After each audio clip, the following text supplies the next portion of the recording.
अहिल्यानगर शेतकरी कर्जमाफीचा मोठा अपडेट। नमस्कार शेतकरी बांधवांनो, अहिल्यानगर शेतकरी कर्जमाफीबाबत आजची सर्वात महत्त्वाची माहिती घेऊन आलो आहे।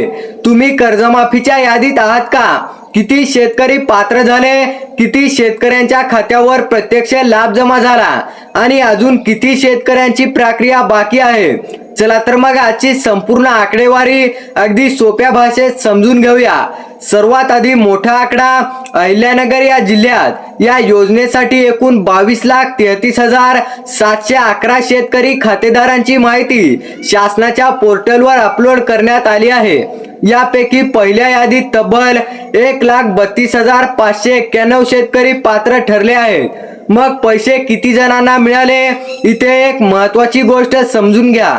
पहिल्या टप्प्यात अहिल्यानगर जिल्ह्यातील 72,559 शेतकऱ्यांच्या कर्ज खात्यावर एकूण 697,81,25,039 रुपये कर्जमाफीचा लाभ जमा करण्यात आला आहे। यामध्ये अहिल्यानगर जिल्हा मध्यवर्ती सहकारी बँकेच्या 65,656 शेतकऱ्यांना 622,74,00,000चा लाभ मिळाला, तर इतर राष्ट्रीयकृत बँकांमधील 6,903 शेतकऱ्यांना 75,07,25,139 रुपयांचा लाभ मिळाला आहे। मग उर्वरित पात्र शेतकऱ्यांचं काय? हा प्रश्न अनेक शेतकरी विचारत आहेत।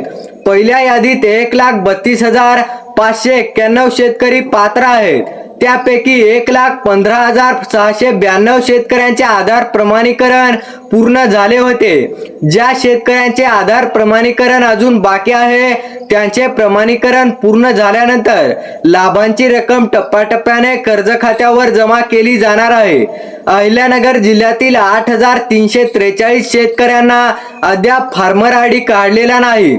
अशा शेतकऱ्यांनी फार्मर आयडी प्रक्रिया पूर्ण करण्याकडे लक्ष देणे महत्त्वाचे आहे। तसेच मयत खातेदारांच्या बाबतीत त्यांच्या वारसांनी संबंधित विकास संस्था किंवा बँकेकडे वारसांची नोंद करून घेण्याकडे आवाहन करण्यात आले आहे। तर शेतकरी बांधवांनो, तुमच्या गावात कर्जमाफीची प्रक्रिया पूर्ण झाली आहे का? कमेंटमध्ये नक्की सांगा। आणि व्हिडिओ जर आवडला असेल तर व्हिडिओला लाईक करायला विसरू नका। आणि रोज अशाच कर्जमाफीच्या नवीन अपडेटसाठी आपल्या चॅनलला सबस्क्राईब नक्की करा। भेटूया पुढील अशाच एका अपडेटमध्ये। तोपर्यंत धन्यवाद।